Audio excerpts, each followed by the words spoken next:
একাদশী। আমাদের পুরাণ শাস্ত্র বলছেন যে একাদশী দেবী তার একনিষ্ঠ ভক্তের মনের তমবিকার দূর করে ওই ভক্তকে মুক্তি প্রদান করেন, তিনিই হলেন শ্রী শয়নী একাদশী দেবী।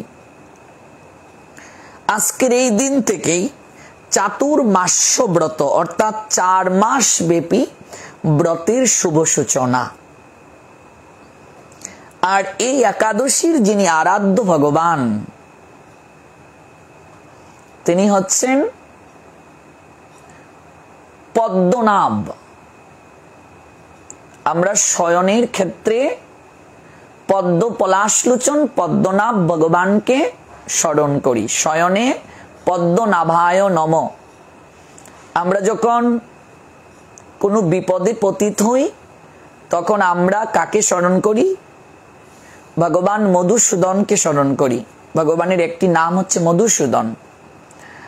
আর শয়নের সময় অর্থাৎ আমরা যখন নিদ্রা যাই, নিদ্রার সময় আমরা যে ভগবানের নামটিকে স্মরণ করি সেই নামটি হচ্ছে পদ্মনাভ, পদ্ম পলাশলোচন পদ্মনাভ।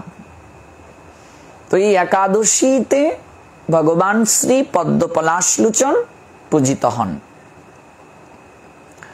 মতান্তরে উল্লেখ আছে এই একাদশী তিথি থেকে কার্তিক মাসের শুক্ল পক্ষের একাদশী পর্যন্ত ভগবান শ্রীহরি ক্ষীর সমুদ্রে শেষ নাগের রচিত শয্যায় তিনি আরোহণ করেন।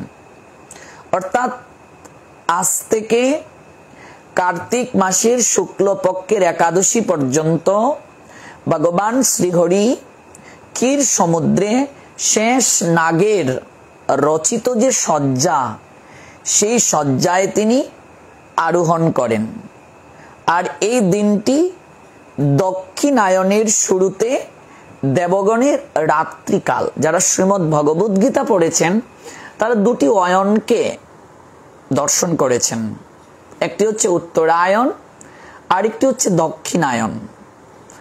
তো বৈশাখ জ্যৈষ্ঠ আষাঢ় শ্রাবণ ভাদ্র আশ্বিন কার্তিক অগ্রহায়ণ পৌষ মাঘ ফাল্গুন চৈত্র, এই যে 12টি মাস, এই 12 মাসের মাঝে 6 মাস অর্থাৎ বৈশাখ জ্যৈষ্ঠ আষাঢ় শ্রাবণ ভাদ্র আশ্বিন, এই 6 মাস হচ্ছে দক্ষিণায়ন। আর বাকি 6 মাস হচ্ছে উত্তরায়ণ। তো দক্ষিণায়নে হচ্ছে দেবতাগণের রাত্রি স্বরূপ, আর উত্তরায়ণে স্বর্গে দ্বার উন্মোচন করা হয় অর্থাৎ দিবাভাগ শুরু হয়। মানবের 6 মাস হচ্ছে দেবতাদের 12 ঘন্টা, মনুষ্য জীবের 1 বছর হচ্ছে দেবতাদের 1 দিন 1 রাত অর্থাৎ 24 ঘন্টা। তাহলে দক্ষিণায়নে দেবগণ রাত্রিকালে অবস্থান করেন অর্থাৎ দরজা জানালা বন্ধ থাকে, আর উত্তরায়ণ সংক্রান্তিতে সেই দরজা জানালা খোলা হয় অর্থাৎ রাত গিয়ে প্রাতকাল শুরু হয়। তো এই দিনটি দক্ষিণায়নের শুরুতে দেবগণের হচ্ছে রাত্রিকাল, দক্ষিণায়নে রাত্রিকাল। আর উত্তরায়ণ সংক্রান্তিতে কেউ যদি দেহত্যাগ করে তাহলে তাকে আর কখনো জগতের বুকে ফিরে আসতে হয় না। উত্তরায়ণ সংক্রান্তি অর্থাৎ পৌষ সংক্রান্তি, ওই সংক্রান্তিতে যদি কেউ দেহত্যাগ করে, কেউ যদি মারা যায়, তাহলে আর এই মায়ার জগৎ সংসারে তাদেরকে আর কখনো ফিরে আসতে হয় না। যার কারণে আমরা দেখতে পাই মহামহিম বিশ্ব, যিনি অসীম তেজের অধিকারী, যিনি সারাটি জীবন ব্রহ্মচর্যের ব্রত পালন করে নিজের জীবনকে উৎসর্গ করেছিলেন, সেই মহামহিম বিশ্ব ষড়সজ্জায় উত্তরায়ণ সংক্রান্তির জন্য অপেক্ষা করেছিলেন।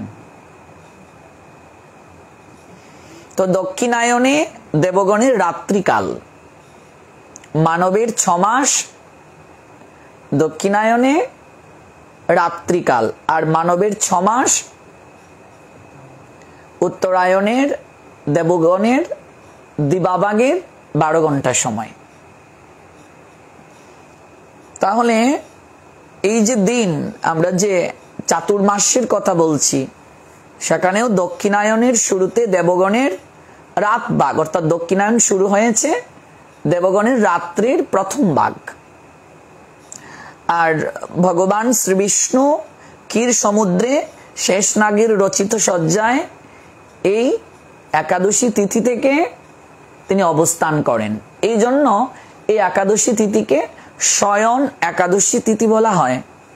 এবং তিনি কতদিন পর্যন্ত থাকবেন? কার্তিক মাসের শুক্ল পক্ষ পর্যন্ত থাকবেন। মাঝখানে আরেকটা, এই চাতুর্মাসের মাঝখানে আরেকটা একাদশী পড়বে, যে একাদশীটির নাম হচ্ছে পার্শ্ব একাদশী। পার্শ্ব মানে কি? ভগবান এক পাশ থেকে আরেক পাশে পরিবর্তন করবেন। যেমন আমরা ঘুমানোর সময় এক কাত থেকে আরেক কাতে যাই, বাম কাতে ঘুমিয়েছি, এবার এক কাতে ঘুমাতে ঘুমাতে অনেক সময় ব্যথা অনুভূত হয়, তখন আমরা কি করি? আরেকটা কাতের দিকে ঘুরে ফিরি। তেমনি ভাবে ভগবানও পার্শ্ব পরিবর্তন করবেন। এই জন্য একটা একাদশী আছে পার্শ্ব একাদশী তিথি। যেমন আজকের একাদশী হচ্ছে শয়ন একাদশী তিথি, আগামী যে একাদশীটা শ্রাবণের 7 তারিখ, এটা হচ্ছে কামিকা একাদশী তিথি। এইভাবে আপনি চাতুর্মাসে যতগুলো একাদশী পাবেন, তন্মধ্যে একটা পাবেন পার্শ্ব একাদশী তিথি। ভগবান পার্শ্ব পরিবর্তন করবেন। এবং কার্তিক মাসের শুক্ল পক্ষে গিয়ে এই চাতুর্মাস আমরা ব্রতের যে একাদশীটা পাবো, সেখানে ভগবান ক্ষীর সমুদ্রে শেষনাগের রচিত যে সজ্জা অবস্থান করছেন, সেই জায়গা থেকে তিনি প্রত্যাবর্তন করবেন। তো অত্যন্ত গুরুত্বপূর্ণ আজকের এই একাদশী তিথি। এই জন্যই, কারণ আজকের এই তিথি থেকেই চাতুর্মাস ব্রতের শুভ সূচনা। আমাদের হরি ভক্তি বিলাস গ্রন্থে 3 প্রক্রিয়ায় চাতুর্মাস ব্রতের প্রারম্ভিকার কথা ব্যাখ্যা করা হয়েছে। একাদশী থেকে একাদশীতে কেউ কেউ ব্রত করবেন, অর্থাৎ একাদশী থেকে শুরু করবেন এবং সেই কার্তিকের শুক্লপক্ষের একাদশীতে গিয়ে শেষ করবেন। আর হরিভক্তি বিলাস গ্রন্থে এমন উল্লেখ আছে, গুরু পূর্ণিমা থেকে রাস পূর্ণিমা পর্যন্ত চাতুর্মাস ব্রত প্রতিপালন করার বিধান রয়েছে। আমাদের জগৎগুরু প্রভুপাদ শ্রী শ্রী ভক্তি সিদ্ধান্ত সরস্বতী গোস্বামী ঠাকুর আমাদেরকে পূর্ণিমা থেকে, অর্থাৎ গুরু পূর্ণিমায়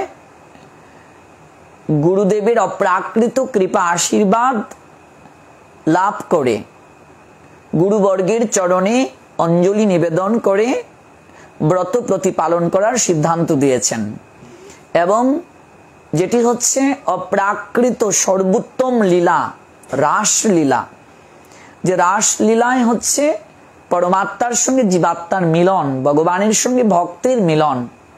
হৃদয়ের সমস্ত কামনা বাসনা ত্যাগ করে অপ্রাকৃত প্রেম পীযুষে আপ্লুত হয়ে এই অপ্রাকৃত লীলায় অংশগ্রহণের জন্য যে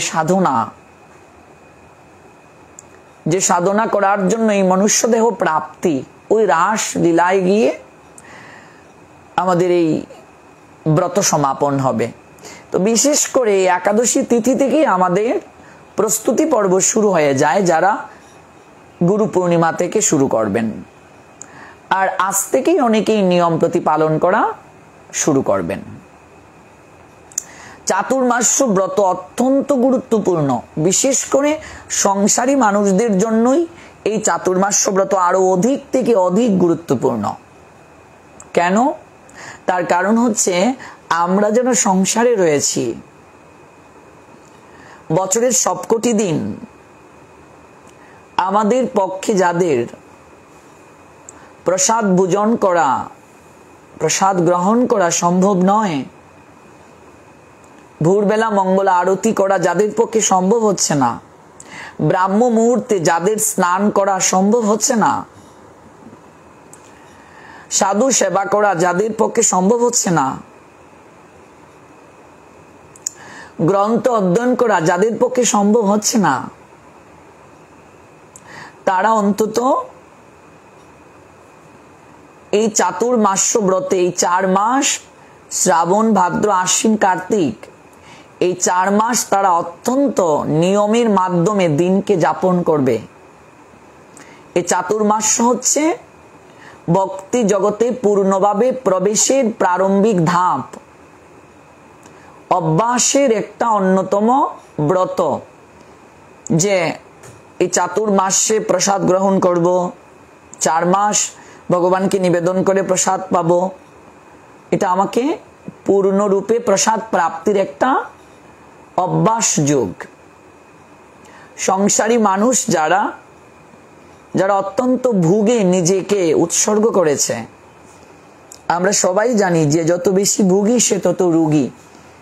যারা ভোগ বাসনায় নিজেকে সঁপে দিয়েছে, তারা এই 4 মাস অত্যন্ত সতর্কতার সঙ্গে ত্যাগীর জীবন যাপন করবে। প্রথমেই আমাদের আচার্যগণ সিদ্ধান্ত দিলেন, সংসারী মানুষকে 4 মাস শারীরিক সংযম থাকতে হবে।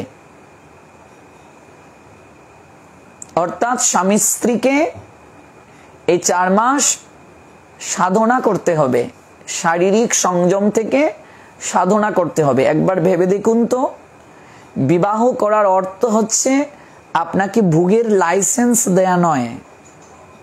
যিনি বিবাহ বন্ধনে আবদ্ধ হয়েছেন, এটার অর্থ এই নয় যে আমি ভোগের সামগ্রী পেয়ে গিয়েছি, আমি যখন খুশি তখন ভোগ করব। শাস্ত্র সেটা সমর্থন করেননি। শাস্ত্র আমাদেরকে ভোগ করার জন্য একটা নির্ধারিত পন্থা দিয়েছেন, ভোগের জন্য আমাদেরকে একটা নির্ধারিত নিয়ম বেঁধে দিয়েছেন। আমরা যদি সবসময় ভোগ করি, একসময় ভোগের সামগ্রী আমাদের চোখের সামনে থাকলেও আমরা আর ভোগ করতে পারবো না। ভোগের সামগ্রী চোখের সামনে আছে, কিন্তু ভোগ করার যে প্রবণতা, সেই ভোগ করার যে শক্তি, ভোগ করার যে মানসিকতা, সেটি তখন আমরা আর খুঁজে পাবো না, আমাদের মাঝে তখন সেটা আর থাকবে না। এই জন্য ভোগ করতে গেলেও ত্যাগ প্রয়োজন। যে ত্যাগ করতে পারে না, ভোগ করার কখনো তার অধিকার নেই। সবসময় একটি কথা আমাদেরকে মনে রাখতে হবে, ভোগে কখনো প্রকৃত সুখ পাওয়া যায় না। প্রকৃত সুখ একমাত্র ত্যাগের মাঝে রয়েছে। এই জন্য সংসারী মানুষ তারা বছরের সবকটা দিন ভোগ করবে এমন বিধান শাস্ত্র দেননি। আপনাকে ভোগ করতে গেলেও আপনাকে প্রস্তুতি নিতে হবে। এই শরীরটাকে প্রথমে আমাদের সুস্থ রাখতে হবে। শরীর যদি সুস্থ না থাকে, তাহলে আমরা ভজন করতে পারবো না, ভজনে মনোনিবেশ ঘটাতে পারবো না। এই শরীর হচ্ছে পচনশীল। এই পচনশীল শরীর দিয়ে নিত্য আনন্দঘন ভগবানকে সাধন করে নিত্য দেহ প্রাপ্তির জন্যই আমাদের এই মনুষ্য দেহ প্রাপ্ত হওয়া। কাজেই সংসারী মানুষ যারা পারে না, তাদেরকে 4 মাস শারীরিক সংযম থাকার বিধান দিয়েছেন আমাদের শাস্ত্র। অর্থাৎ 4 মাস আমাকে আপনাকে ভোগ থেকে সরে দাঁড়াতে হবে। 4 মাস সবাই মিলে, স্বামী স্ত্রী মিলে আমরা ভজন করব, 4 মাস শারীরিক সংযম থাকব। তাহলে আপনি বাকি 8 মাস আনন্দে ভোগ করতে পারবেন। আর আপনি 4 মাস যদি সংযম না থাকেন, ভোগ করতে গেলেও আপনাকে ত্যাগের সোপানে অগ্রসর হয়ে প্রস্তুত হতে হবে। তাহলে আপনি কখনো পরম আনন্দ প্রাপ্ত হতে পারবেন না। এজন্য আজকের এই একাদশী তিথি থেকে রাস পূর্ণিমা পর্যন্ত, অর্থাৎ কার্তিক মাসের শুক্লপক্ষের একাদশী তথা এর পরে যে রাস পূর্ণিমা আসবে, সেই রাস পূর্ণিমা পর্যন্ত স্বামী স্ত্রীকে শারীরিক সংযম থাকার বিধান দিয়েছেন আমাদের আচার্যগণ। শারীরিক সংযম থাকতে হবে স্বামী স্ত্রীকে। এবং এই 4 মাস তারা ভজন করবে। বিবাহ করার অর্থ কি? শয্যা সঙ্গিনী গ্রহণ নয়। বিবাহ করার অর্থ হচ্ছে ভজন সঙ্গিনী গ্রহণ করা। অর্থাৎ আমরা যখন 7 পাকে স্ত্রীর কপালে কিংবা সিঁথিতে সিঁদুর পরিয়ে দিয়েছি, সেই দিন থেকে আমরা প্রতিজ্ঞায় আবদ্ধ হয়েছি, আজ থেকে একজন ভজন সঙ্গিনী গ্রহণ করলাম, দুজন মিলে সাধন ভজন করব। ভেবে দেখুন তো, বিবাহ বন্ধনে আবদ্ধ হওয়ার পর আমরা কি আদৌ স্বামী স্ত্রী মিলে হরিভজন করছি, ব্রত প্রতিপালন করছি, একাদশী তিথিতে হরিকথা শ্রবণের মাধ্যমে রাত জাগরণ করছি, সাধুসঙ্গ করছি, গীতা ভাগবত পাঠে দুজন মিলে যাচ্ছি কি? তাহলে যে প্রতিশ্রুতিতে আবদ্ধ হয়েছি, আজ থেকে দুজন মিলে কৃষ্ণ কেন্দ্রিক সংসার করব, সংসারটাকে কৃষ্ণের সংসার করে গড়ে তুলব। কৃষ্ণের সংসার করো, ছাড়ো অন্য কাম। এই সংসারটা কার করতে হবে? ভগবান কৃষ্ণের। তো ভগবান কৃষ্ণের সংসার করব প্রতিশ্রুতি দিয়েছি। মাতৃ জঠরে কথা দিয়ে এসেছিলাম, প্রভু তোমার সকল কথা মেনে চলব। আমি যে আহার গ্রহণ করব তোমাকে দিয়ে, তোমার প্রসাদ আমি গ্রহণ করব। কই, প্রতিপালন তো করতে পারছি না। ঘুম থেকে উঠেই পেটায় নম, পেটের পূজা নিয়ে ব্যস্ত। মুখ রুচক কত প্রকার আইটেম রান্না করে আমরা আহার করছি, সেটা কি ভগবানকে নিবেদন করছি? তাহলে সেই প্রতিশ্রুতি তো রাখতে পারছি না। আর প্রতিশ্রুতি যে ভঙ্গ করে, তার মতো মহাপাপী আর কেউ হতে পারে না। যেখানে ভগবান শ্রীমদ্ ভগবত গীতাতে উল্লেখ করেছেন, আমার প্রদত্ত জিনিস আমাকে নিবেদন করে যারা আহার করে না, তারা চৌর্যবৃত্তি গ্রহণ করে, তারা হচ্ছে চুর। তাহলে প্রথম প্রতিশ্রুতি আমরা পালন করতে পারছি না। আমাদেরকে মানুষ বলা হয়। কেন আমাদেরকে মানুষ বলা হয়? তার কারণ হচ্ছে, মানব বলে ভগবানকে কথা দিয়েছিলাম, তাই আমাদের নাম হয়েছে মানব। আর হুশ জ্ঞান দিয়েছেন আমাদেরকে, তাই আমাদের নাম হয়েছে মানুষ। হুশ জ্ঞান পেয়েও যে বেহুশের মতো জীবন যাপন করে, সে নিজেকে যদি মানুষ বলে পরিচয় দেয়, তাহলে সে মিথ্যেবাদী, সে মিথ্যাচার করছে। মানুষ বলে নিজেকে আমরা তখনই পরিচয় দিতে পারবো যখন মান এবং হুশের সমন্বয় ঘটাতে পারবো জীবনে। এমন কি লাগি আইলি ভবে, এমন জনমে হরিনা ভজিলি, সে তুই মানুষ কবে? নিজেকে মানুষ বলে দাবি করছো না, কিসের মানুষ তুমি? এমন জীবন পেয়ে হরিকে ভজন করলে না, কিসের মানুষ তুমি? মানুষ আকার হইলে কি হয়, করো ভূতেরও কাম, নহিলে বদনে কেন না বলো শ্রীকৃষ্ণ গোবিন্দ নাম। কামনায় চরিতার্থ করার নিমিত্তে মশগুল হয়ে গিয়েছি। দিন থেকে রাত পর্যন্ত একটু সুখী থাকার জন্য ভূতের ব্যাগার কাটছি, অর্থ উপার্জনের জন্য পাগলের ন্যায় চলছি, আর রাত্রিবেলা এসে একটু স্ত্রী সঙ্গ করছি। এর নামই কি জীবন? একটা গাধাকে দেখুন তো, সারাদিন তার পিঠের মাঝে বোঝা দিয়ে পরিশ্রম করায়, আর এক মুঠো ঘাস দেয়, আর একটু তাকে যৌন সঙ্গম করানোর সুযোগ দেয়। গাধাটা খুব নিজেকে সুখী মনে করে। আমরাও গাধার মতো পরিশ্রম করছি, আর রাত্রিবেলা একটু স্ত্রী সঙ্গ করছি, একটু সেক্স করছি। আমরা নিজেকে খুব সুখী বলে মনে করছি। আমরা মূলত গাধা। বিবাহ করে যারা কৃষ্ণকে ভুলে যায়, তারা গাধা।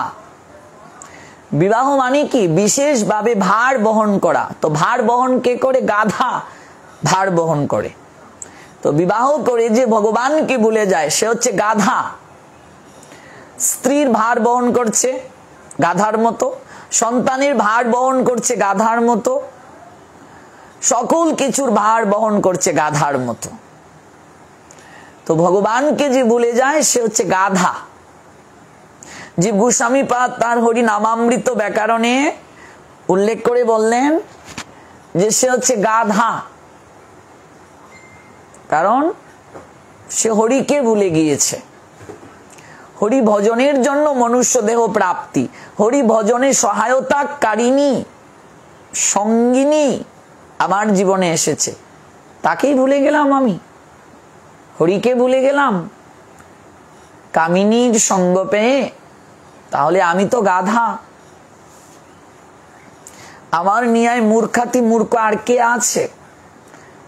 আমি কিসের মানুষ বলে নিজেকে দাবি করছি, মানব বলে পরিচয় দিচ্ছি? আমার কি লজ্জা হওয়া উচিত নয়? একবার ভেবে দেখুন তো, ভুলিয়া তোমারে সংসারে আসিয়া পেয়ে নানাবিধ ব্যথা, তোমারও চরণে আসিয়াছি আমি বলিব দুঃখেরও কথা।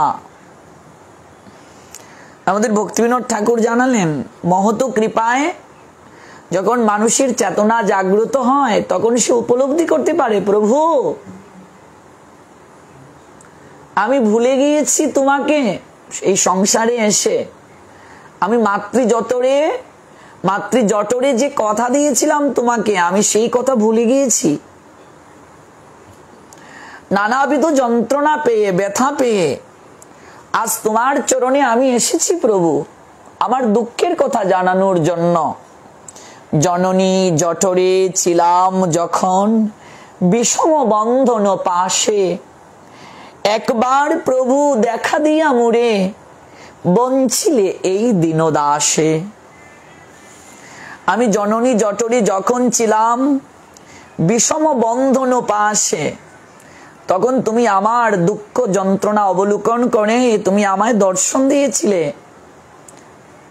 সপ্তম মাসেতে জীব নানা ক্লেশে রয়, তাহা দেখি পরমাত্মা গুরু দয়াময় চৈতন্য করিতে জীবকে সাক্ষাৎ দিল, মহামন্ত্র দিয়া জীবকে চেতন করিল। চৈতন্য পাইয়া জীব চক্ষু মেলে চায়, পরমাত্মা গুরুদেবের সে দেখিবারে পায়। প্রভু তুমি যে আমায় ওই অন্ধকার প্রকোষ্ঠে দর্শন দিয়েছিলে, একবার প্রভু দেখা দিয়া মোরে বঞ্ছিলে এই দীনদাসে। তোমার শ্রীরূপ দর্শন করে আমি কত তোমায় মিনতি করে বলেছিলাম, প্রভু আমি তোমায় ছেড়ে কোথাও যাব না। তুমি সেদিন আমায় বলেছিলে,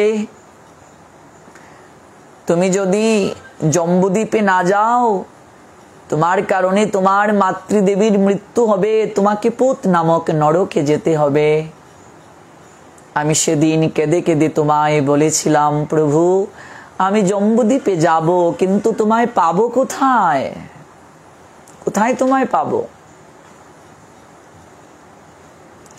তুমি সেদিন বলেছিলে, সাধুর বেশেতে আমি ঘুরিব শ্বেতায়, তাহারও নিকটে যাইও পাইবে আমায়। নয়ং তিষ্ঠামি বৈকুণ্ঠে যোগিনাম হৃদয়ে নছ, মত ভক্তা যত্র গায়ন্তি তত্র তিষ্ঠামি হে নারদ। তুমি সেদিন বলেছিলে আমার গুণকীর্তন যে জায়গায় হবে, আমার ভক্তগণ যেখানে মিলিত হয়ে আমার গুণকীর্তন করবে, সেই জায়গায় আমার সংবাদ পাবে। সাধুর নিকটে গেলে আমার সংবাদ পাবে। আমি তোমায় প্রতিশ্রুতি দিয়ে এসেছিলাম, আর এই জায়গায় এসে স্ত্রী পুত্র কন্যা পরিবার পরিজন সবাইকে পেয়ে তোমায় ভুলে গেলাম। আর প্রভু ওই যে তুমি আমায় দর্শন দিলে, আর তো আমি তোমায় পেলাম না, বঞ্ছিলে এই দীনদাসে। তখনও ভাবিনু জনম পাইয়া করিব ভজন তব, জনম হইল পরিমায়া জালে না হইল জ্ঞান লব। তখন ভেবেছিলাম প্রভু জনম পেয়ে তোমার ভজন করব, তোমার সাধন করব, আর জনম পেয়ে পরিমায়া জালে না হইল ভজন লব। লব পরিমাণ সময়ও তোমার ভজন করার সময় পেলাম না। আদরের ছেলে স্বজনের কুলে হাসিয়া কাটানু কাল, কাল মানে সময়। আমি আদরের ছেলে স্বজনের কুলে হাসিয়া আমার সময় গেল। জনক জননী স্নেহেতে ভুলিয়া সংসার লাগিল ভালো। জনক জননীর স্নেহে পড়িয়া তোমায় ভুলে সংসারকে আমার ভালো লেগে গেল। ক্রমে দিন দিন বালক হইয়া খেলিনু বালক সহ, আর কিছুদিন জ্ঞান উপজিল, পাঠ পড়ি অহরহ বিদ্যার গৌরবে ব্রমি দেশে দেশে, ধন উপার্জন করি স্বজন পালন করি এক মনে, ভুলিনু তোমারে হরি। বিদ্যার গৌরবে ব্রমি দেশে দেশে, ধন উপার্জন করি স্বজন পালন করি এক মনে, ভুলিনু তোমারে হরি। প্রভু, ধন উপার্জন করে স্ত্রীপুত্র কন্যা পরিবার আত্মীয় স্বজনের প্রতি দায়িত্ব পালন করতে করতে আমি তোমায় যে কখন ভুলে গেলাম। যৌবনের উত্তাল তরঙ্গে আমি তোমার কৃপাকে অনুভব করতে পারলাম না। বার্ধক্যে এখন ভক্তি বিনোদ কাঁদিয়া কাতর অথি, না বুঝিয়া তুরে দিন বৃথা গেল, এখন কি হইবে গতি। ভক্তি বিনোদ ঠাকুর তার অনুভবের কথা বলছেন। বৃদ্ধকালে এসে তিনি আমাদের সবার অনুভব তিনি লিখলেন। বার্ধক্যে এখন, বার্ধক্যে আসিয়া এখন আমি কাতর হয়ে গেছি। প্রভু, সারাটা জীবন তোমাকে ভজন করলাম না, তোমাকে স্মরণ মনন করলাম না, ডাকলাম না, এখন আমার কি গতি হবে। বার্ধক্যে এখন ভক্তি বিনোদ কাঁদিয়া কাতর অতি, না বুঝিয়া তুরে দিন বৃথা গেল, এখন কি হইবে গতি। বৃদ্ধকালে এসে আমরা কি করি? দীর্ঘ শ্বাস ফেলি। প্রভু, তোমার ভজন হলো না, তোমার সাধন হলো না, কিছুই করতে পারলাম না। দুর্লভ মানব জনম পেয়ে ওই সংসারে মিছে মিছে কাল ক্ষেপণ করলাম। দুর্লভ মানব জন্ম লোভিয়া সংসারে, দুর্লভ মানব জন্ম লোভিয়া সংসারে, কৃষ্ণ না বুঝিনু দুঃখ কহিব কাহারে। কৃষ্ণ ভজন না করে যে দুঃখ পাচ্ছি, এটা কাকে বলবো? সংসার সংসার করে মিছে গেল কাল, লাভ না হইল কিছু ঘটিল জঞ্জাল। সংসার সংসার বলে মিছে সময় কাটালাম, লাভ কিছুই হলো না, ঘটিল জঞ্জাল। কিসের সংসারে ছায়াবাজি প্রায়, ইহাতে মমতা করি বৃথা দিন যায়। কিসের সংসার? সংসারকে কি বলছেন? ছায়াবাজি প্রায়, ছায়া। চূড়াবালি দেখেছেন? মরুভূমিতে চূড়াবালি উপরে সমান, দেখতে মনে হয় সমতল, কিন্তু ভেতরে কিছুই নেই। আপনি পা দিলে ভেতরে শুধু প্রবেশই করবেন। চূড়াবালিতে যদি একবার কেউ পড়ে যায় সহজে তাকে তোলা যায় না, ভেতরে যাচ্ছে যাচ্ছে যাচ্ছে যাচ্ছে যাচ্ছে। সংসার চূড়াবালির ন্যায়। মনে হচ্ছে না খুব ভালো জায়গা, খুব মধুর জায়গা, খুব সমতল জায়গা, কিন্তু এটা অসমতল। একবার যে পতিত হয়ে যায় তাকে সহজে তোলা যায় না। একমাত্র উত্তোলন করার শক্তি রাখেন বৈষ্ণব। এই জন্য বলছেন, কেশ দড়ি মুড়ে চুল ধরে আমায় তুলে গোবিন্দ চরণ প্রাপ্তি করার সুযোগ ঘটিয়ে দাও। পুকুরের জলের মাঝে যেমন গাছের ছায়া পড়ে, এই সংসারটাও ছত্র ছায়ার ন্যায়। ইহাতে মমতা করি বৃথা দিন যায়। আর এই সংসারকে মমতার ডুরে বেঁধে মিছে মিছে দিনকে আমরা যাপন করছি। একবার ভাবুন তো, যে দেহটা নিয়ে আমরা পড়ে আছি, এ দেহ পতন হলে কি রবে আমার। কেহ সুখ নাহি দিবে পুত্র পরিবার। এই দেহের যেদিন পতন হবে এই দেহের যেদিন বিনাশ হয়ে যাবে সেদিন কি হবে একবার ভেবে দেখুন তো। পুত্র পরিজন কেউ আমাকে সুখ দিতে পারবে না। যে অট্টালিকা বানিয়েছি নিজে থাকবো বলে, রাত্রে মরলে সকালে বাসি মরা বলে ছুবে না, রাত্রেই ঘর থেকে অট্টালিকা থেকে বের করে দেবে, তুলসীর তলায় শুইয়ে দেবে। গর্দবের মতো আমি করি পরিশ্রম, কার লাগি এত করি না গুছিল ভ্রম। গর্দব মানে গাধা, গাধার মতো পরিশ্রম করছি আমরা, গাধার মতো পরিশ্রম করছি, কিন্তু একবারও ভাবছি না কার জন্য এত কিছু করছি। গর্দবের মতো আমি করি পরিশ্রম, কার লাগি এত করি না গুছিল ভ্রম। কিন্তু আমি কার জন্য এত কিছু করছি। দিন যায় মিছা কাজে নিশা নিদ্রা বসে। নিশা মানে রাত, রাত যাচ্ছে ঘুমিয়ে ঘুমিয়ে। দিন যায় মিছা কাজে নিশা নিদ্রা বসে, নাহি ভাবি মরণ নিকটে আছে বসে। একবারও ভাবি না মৃত্যু নিকটে বসে আছে।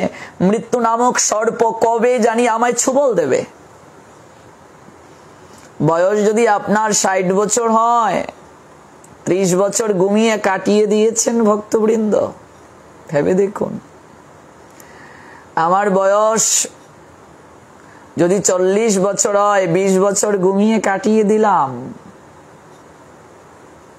দিন গেল মিছে কাজে, মিছে মিছে কাজ করে সময়কে কাটালাম। নিশা নিদ্রা বসে রাত কাটালাম ঘুমিয়ে ঘুমিয়ে। নাহি ভাবি মরণ নিকটে বসে আছে। একবারও ভাবছি না মৃত্যু যে নিকটে বসে আছে, পিছনে পিছনে দে আসছে, কখন জানি ছুবল দেবে মৃত্যু নামক কালো সর্প, মৃত্যু নামক চূড়াক্ষস ঠুকরে দেবে আমাকে। একবারও তো ভাবছি না।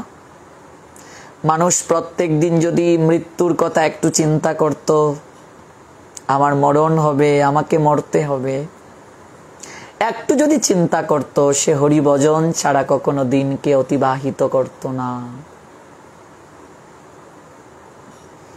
ভালো মন্দ খাই হেরি পড়ি চিন্তাহীন, নাহি ভাবি এই দেহ ছাড়িব কোন দিন। ভালো মন্দ খাচ্ছি আর কি করছি, পরিচিন্তাহীন।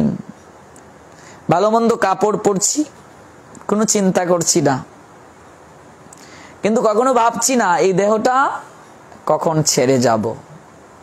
দেহ গেহ কলত্রাদি চিন্তা অবিরত, জাগিছে হৃদয় মোর বুদ্ধি করি হত। হায় হায় নাহি ভাবি অনিত্য এই সব, জীবন বিগতে কোথা রহিবে বৈভব। হ্যাঁ, কি চমৎকার কথা গো। একবারও ভাবছি না জীবন যদি চলে যায়, জীবন যদি শেষ হয়ে যায়, এই বৈভব থাকবে? আত্মা চলে গেলে শরীরের সৌন্দর্য থাকবে? জ্ঞান, পাণ্ডিত্য, সম্মান, রূপ থাকবে কি? কোথায় থাকবে? শ্মশানে শরীর মম পড়িয়া রহিবে, বিহঙ্গ পতঙ্গ তাই বিহার করিবে। শ্মশানে এই দেহ পড়ে থাকবে ভক্তবৃন্দ। বিহঙ্গ মানে পাখি, পতঙ্গ পোকামাকড় শরীরের মাঝে বিহার করবে। কুকুর শৃগাল সব আনন্দিত হইয়া মহোৎসব করিবে তারা আমার দেহকে লইয়া। কুকুর শৃগাল মানে শিয়াল, ওরা আমার এই দেহটাকে কামড়িয়ে কামড়িয়ে খাবে। একটা মৃত দেহ যদি পড়ে থাকে, শকুন এসে কি করবে? নাড়ি বুড়ি টুকরে টুকরে খাবে, পচা মাংসকে টুকরে টুকরে খাবে। শিয়াল টেনে টেনে নিয়ে যাবে, কুকুর টেনে টেনে নিয়ে যাবে, পোকামাকড় শরীরের মাঝে বাসা বাঁধবে, মাটি খুঁড়ে খুঁড়ে বিভিন্ন পোকামাকড় বাসা বাঁধবে। বিহঙ্গ পতঙ্গ তাই বিহার করিবে, কুকুর শৃগাল সবে আনন্দিত হইয়া মহোৎসব করিবে তারা আমার দেহ লইয়া। যে দেহের এই গতি তার অনুগত সংসার বৈববার বন্ধুজন যত। যে দেহের এমন পরিণতি আর এই দেহটাকে নিয়ে এত বড়াই করছো, যে দেহের এই পরিণতি আর এই দেহটাকে পেয়ে ওই দেহটাকে সুখ সমৃদ্ধি দান করতে গিয়ে পরমানন্দ গণ ভগবানকে ভুলে গেলে। অতএব মায়ামোহ ছাড়ি বুদ্ধিমান নিত্য তত্ত্ব কৃষ্ণ ভক্তি করুন সন্ধান। তাই বুদ্ধিমান ব্যক্তি তারা কি করে? কৃষ্ণ ভজন, কৃষ্ণ অনুসন্ধান করে। কৃষ্ণ ভজন না করে সময়কে তারা কাটায় না বুদ্ধিমান ব্যক্তি যে, যার জন্য এই দেহ প্রাপ্তি শ্রী অনাদির আদি শ্রী গোবিন্দ ভগবানকে রেখে তারা কখনো সময় ক্ষেপণ করে না। সেই কৃষ্ণ ভজনে সুদৃঢ়ভাবে এগিয়ে যাওয়ার জন্যই আমি সংসারে একজন স্ত্রী গ্রহণ করেছি, ভজন সঙ্গিনী গ্রহণ করেছি, যাকে বলা হয় সহধর্মিনী। মানে কি? অর্থটা কি? আমার ধর্ম প্রতিপালনে তিনি সহায়তা করবেন, স্বধর্মে অধিষ্ঠিত রাখবেন। আর এই ভজন সঙ্গিনীকে আমি বানিয়ে দিলাম শয্যা সঙ্গিনী।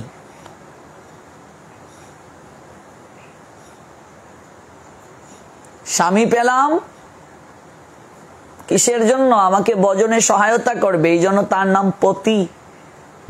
আমি স্ত্রীকে পতিত অবস্থা থেকে উদ্ধার করবে, আর আমি সেই স্ত্রী পতিকে ভক্তি যাজনে সহায়তা না করে, অনেক পরিবারে দেখেছি অনেক স্ত্রী আছে পতিকে স্বামীকে ভক্তি যাজনে সহায়তা না করে বরং আরো ভক্তি যাজনের পথে প্রতিবন্ধকতা সৃষ্টি করছে। অনেক স্ত্রী আছে স্বামীকে ভক্তি পথে সহায়তা না করে আরো বাধা প্রদান করছে, স্বামীর ভক্তিকে আরো নষ্ট করছে। তাদেরকে স্ত্রী বলা যায় না, বিশ্রী বলছে আচার্যগণ। বিশ্রী, কুৎসিত, কদাকার, কদাচারী, এবং তাদেরকে বেবিচারীও বলা হয়। বেবিচারী মানে কি? সাধারণ অর্থে আমরা বুঝি যে স্ত্রী নিজ স্বামী ছাড়া অন্য কারো সঙ্গে যদি মিলিত হয়, অন্য কারো সঙ্গে যদি কাম চরিতার্থ করে, অন্য কারো প্রতি যদি আকৃষ্ট হয়, তাকে বেবিচারী বলে। কিন্তু আমাদের আচার্যগণ, ভাগবত আচার্যগণ বলছেন যে স্ত্রী জগৎপতি ভগবান গোবিন্দের সেবা করে না, সে হচ্ছে প্রকৃত বেবিচারী। যে স্ত্রী জগৎপতি ভগবান গোবিন্দের আরাধনা করে না, যে স্ত্রী জগৎপতি ভগবান গোবিন্দকে ভালোবাসে না, সে হচ্ছে বেবিচারী, কদাচারী, সেই হচ্ছে দুশ্চরিত্রা, যে জগৎপতি ভগবান গোবিন্দের আরাধনা করে না। যে স্ত্রী ইহ জগতে পতি পেয়েছে, স্বামী পেয়েছে, কারণটা কি? ওই স্বামীর মাধ্যমে জগৎ স্বামীকে প্রাপ্ত হবে বলে। এত সহজ নয় সংসার। সংসার জিনিসটা কি সেটা বুঝতে গেলে আমার মহাপ্রভুর পার্শ্বদের জীবনী জানতে হবে, তা না হলে সংসার বুঝবো না। এত সহজ নয় সংসার। আমি এই সংসারে স্বামী পেয়েছি, ওই স্বামীর মাধ্যমে জগৎ স্বামীকে প্রাপ্ত হব। তা আমি এই স্বামীর ভজনে সহায়তা করছি কি? আর আমি স্বামী স্ত্রীকে ভজনে সহায়তা করছি কি? এটাই হচ্ছে প্রশ্ন। তা না হলে সংসার মানে অসার। সংসার সং মানে সাজা। কৃষ্ণ নামে প্রেমে নিজেকে সাজিয়ে নাও, তাহলে অমৃত পাবে। এটাই হচ্ছে সংসার। সং মানে সাজা, কৃষ্ণ নামে প্রেমে সাজো, বৈষ্ণব বেশে সাজো, তাহলে অমৃত খুঁজে পাবে। নতুবা অসার, অশান্তি আর অশান্তি থাকবে। সং দন্তস্য অনুসার, সংসার, কৃষ্ণ নামে প্রেমে সাজো, অমৃত পাবে। সমযুগ সার, সম্মানে সমতা, স্বামী স্ত্রীর মাঝে সমতা থাকতে হবে, সাম্যতা, কৃষ্ণ ভজনের অনুকূল পরিবেশ উভয়ের মাঝে থাকতে হবে। আর যদি একজন প্রতিকূলে চলে যায় তাহলে অমৃত খুঁজে পাবে না সংসারে। স্বামী স্ত্রীর মাঝে একজন যদি প্রতিকূলে থাকে, একজন যদি বিপরীত মুখী থাকে, তাহলে সেই সংসার কখনো সুখের হবে না, অমৃত সেই সংসারে পাওয়া যাবে না। আজকে আমরা বিবাহের সময় টাকাওয়ালা ছেলে খুঁজি, আমরা বিবাহের সময় সুন্দরী মেয়ে খুঁজি, কিন্তু কজন অভিভাবক আছি ছেলেটা সৎ চরিত্রের কিনা, মেয়েটা সৎ চরিত্রের কিনা, সে কৃষ্ণ ভক্ত কিনা, সে ভগবানকে ভালোবাসে কিনা, এগুলো কি কখনো আমরা অনুসন্ধান করে বিবাহ বন্ধনে আবদ্ধ করাই? এমনিতেই সংসার সুখের হয়ে যাবে। প্রথমে এই বিষয়গুলোর প্রতি আমাদের গুরুত্ব দিতে হবে যে সে কৃষ্ণ ভক্ত কিনা, সে কৃষ্ণকে ভজন করে কিনা। আমি একজন কৃষ্ণ ভক্ত, আমি যাকে জীবন সঙ্গিনী রূপে নিয়ে আসবো, সে যদি বিপরীতমুখী হয়, সে যদি কৃষ্ণ ভজন না করে, তার সঙ্গে বিবাহ বন্ধনে আবদ্ধ হওয়াই উচিত নয়। তাহলে তো দুঃখ ব্যতীত আপনি কিছুই খুঁজে পাবেন না। আপনি অমৃত পাওয়ার পরিবর্তে আপনি বিষের ভাণ্ড থেকে বিষ ভক্ষণ করে আপনার জীবন শেষ হয়ে যাবে, বিষময় হয়ে যাবে জীবন।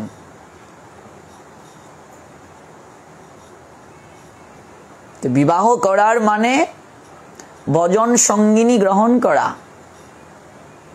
দুজন মিলে হরিভজন করব। তো বিবাহ করার অর্থ, স্ত্রী গ্রহণ করার অর্থ হচ্ছে ভোগের লাইসেন্স প্রাপ্ত হওয়া নয়, যে আমি ভোগের একটা লাইসেন্স প্রাপ্ত হয়ে গেছি, সমাজ সংসার আমাকে কিছুই বলবে না, যা খুশি তাই ভোগ করব, যৌন তৃপ্তি করার জন্য মৈথুন কার্য করব না। আচার্যগণ বললেন না, তাহলে তুমি ভালো থাকতে পারবে না সংসারে।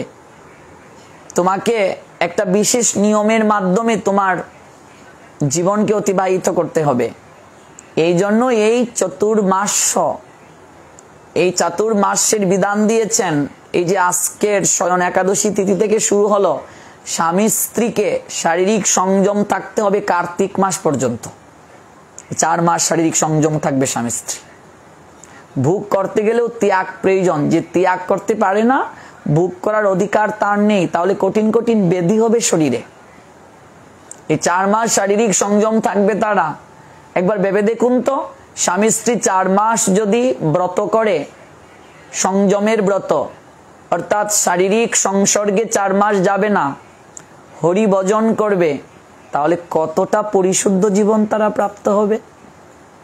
আর এই 4 মাস শারীরিক সংযম থেকে ভজন করে কেউ যদি সন্তান ধারণে প্রবৃত্ত হয়, সেই সন্তান অবশ্যই অবশ্যই এবং অতি অবশ্যই একজন বৈষ্ণব সন্তান তারা ধারণ করতে পারবে। চাতুর্মাস্যে সংযম থেকে হরি ভজন করে পরবর্তীতে কেউ যদি সন্তান ধারণে প্রবৃত্ত হয়, অবশ্যই সেই সন্তান কৃষ্ণ ভক্ত হবে, বৈষ্ণব হবে, এমনকি মহাপুরুষ সেই গর্ভে আসবে। কোটি কোটি পুণ্যাত্মা আকাশে ঘুরে বেড়ায়, এই বায়ুরূপে ঘুরে বেড়ায়, সেই সকল গর্ভকে অনুসন্ধান করে প্রবেশ করার জন্য।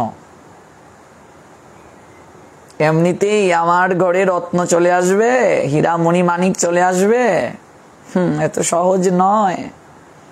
ভজন ছাড়া কিছুই সম্ভব নয়, সাধন ছাড়া কিছুই সম্ভব নয়। এই 4 মাস শারীরিক সংযম থাকতে হবে, এটা হচ্ছে প্রথম কথা।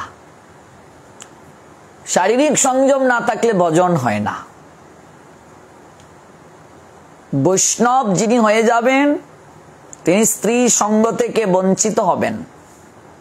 মহাপ্রভু বললেন, স্ত্রী সঙ্গী আরেক অসাধু। স্ত্রী সঙ্গী হচ্ছে কি? অসাধু।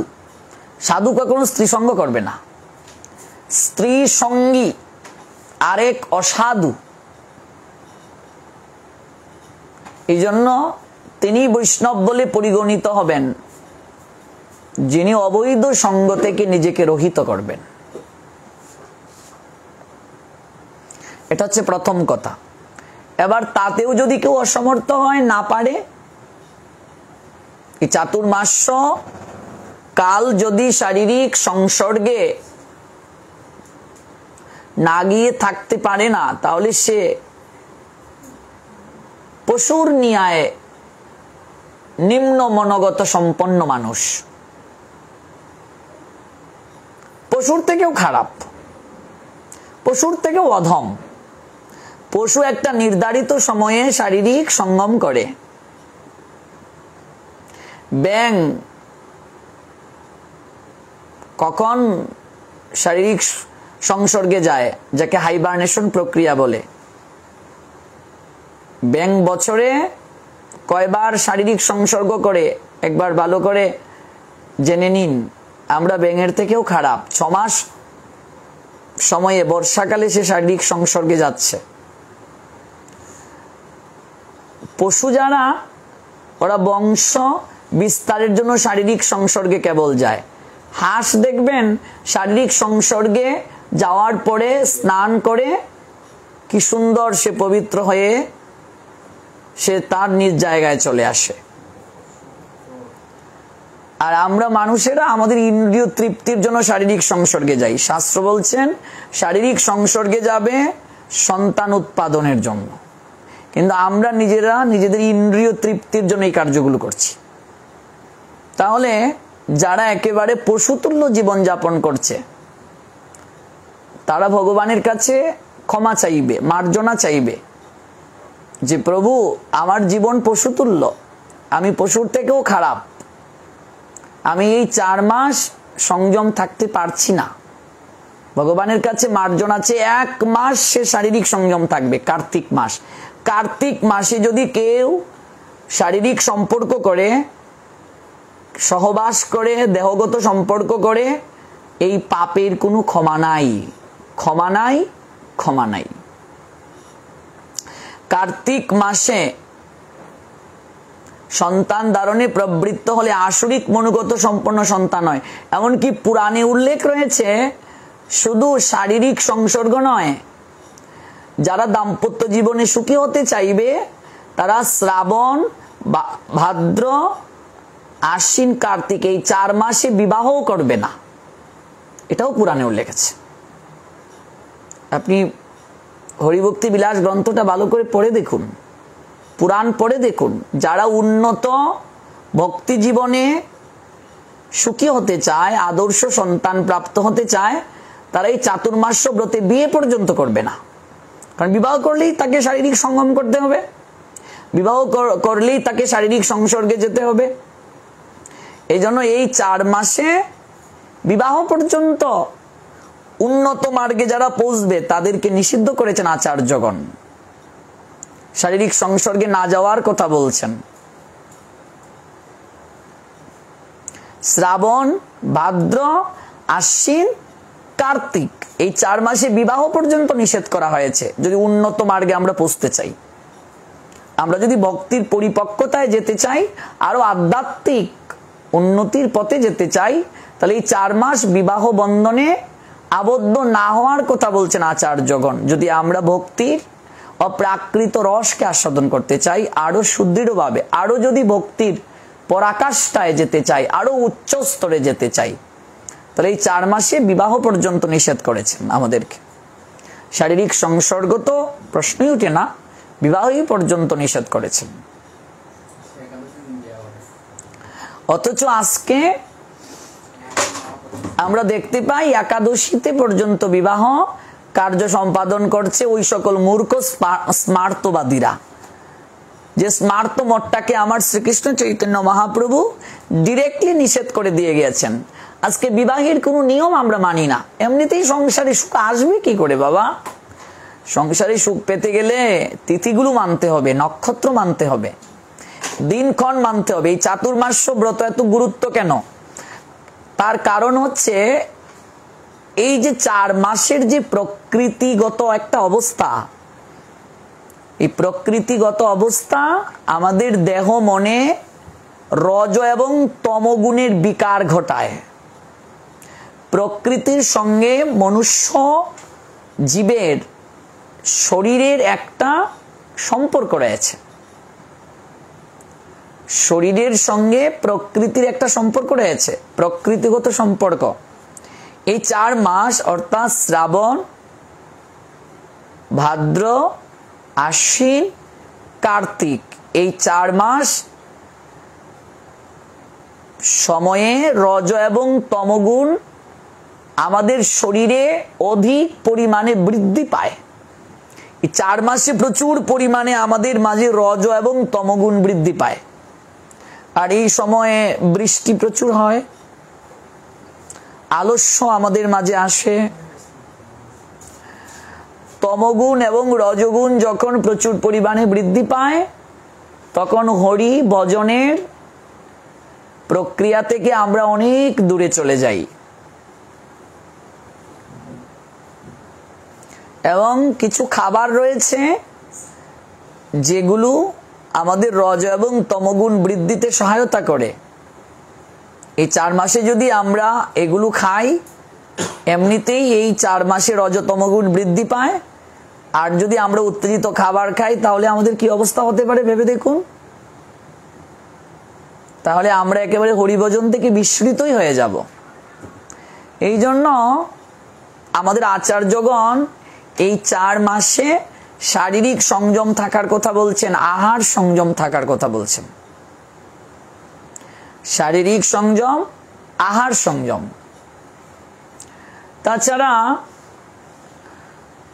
যারা যাযাবর সন্ন্যাসী ছিলেন, সাধু ছিলেন, বিশেষ করে আমাদের এই পূর্ববঙ্গে এই 4 মাস কি থাকে? বর্ষা থাকে।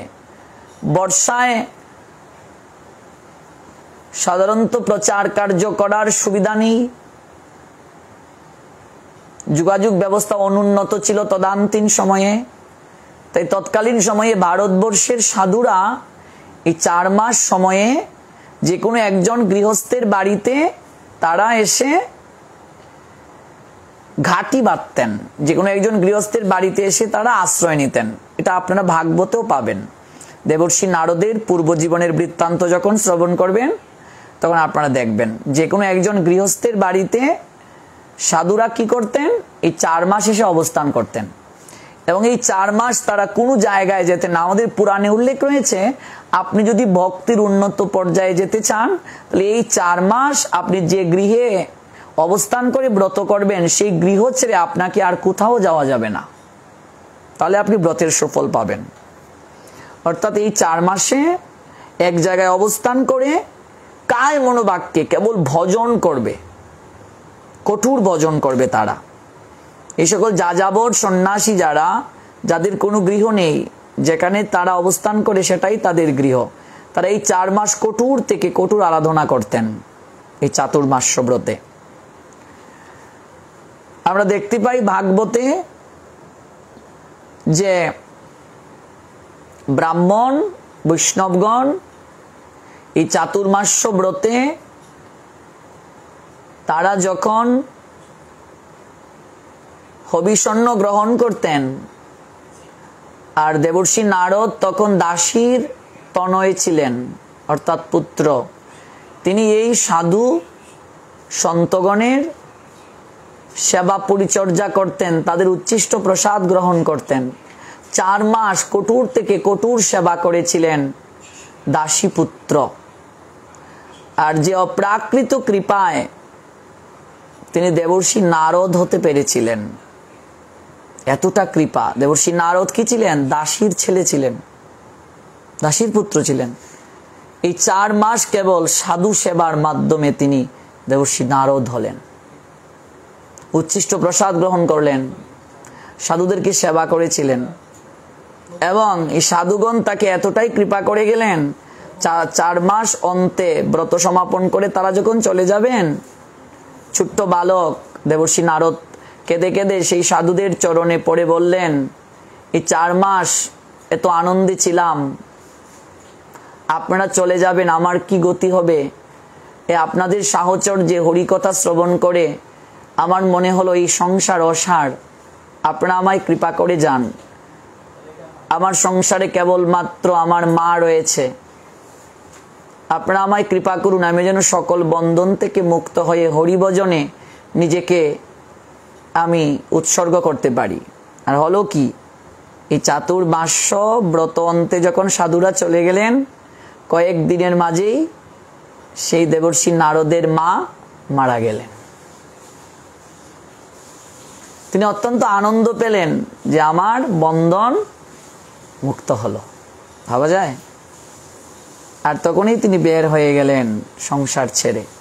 আজকে সেই দাসীপুত্র দেবর্ষি নারদ হলেন কিসের প্রভাবে? এই চাতুর্মাস্য ব্রতে সাধুদের সেবা করার কারণে। আর সেই দেবর্ষি নারদ কলিযুগে আসলেন শ্রীবাস পণ্ডিত হয়ে, সারাটা জীবন তিনি সাধু সেবা করলেন, নিজের সম্পদ পর্যন্ত বিক্রি করে দিলেন, স্ত্রীর অলংকার পর্যন্ত বিক্রি করে দিয়েছিলেন সাধু সেবার, মহাপ্রভুর সেবার জন্য। যার কারণে আজকে মহাপ্রভু তার গৃহ ছেড়ে কোথাও যাবেন না বলে প্রতিশ্রুতি দিয়েছেন। একটা কথা সবসময় মনে রাখবেন ভক্তবৃন্দ, ভগবানের জন্য যারা অর্থ ব্যয় করে তাদের অর্থ কোনোদিন কমে না, কোনোদিন কমে না, কোনোদিন কমে না। তাদের অর্থ আরো 3 গুণ বেড়ে যায়। পিতামাতার সেবার জন্য যারা অর্থ ব্যয় করে সে অর্থ কখনো কমে না, 3 গুণ বেড়ে যায়।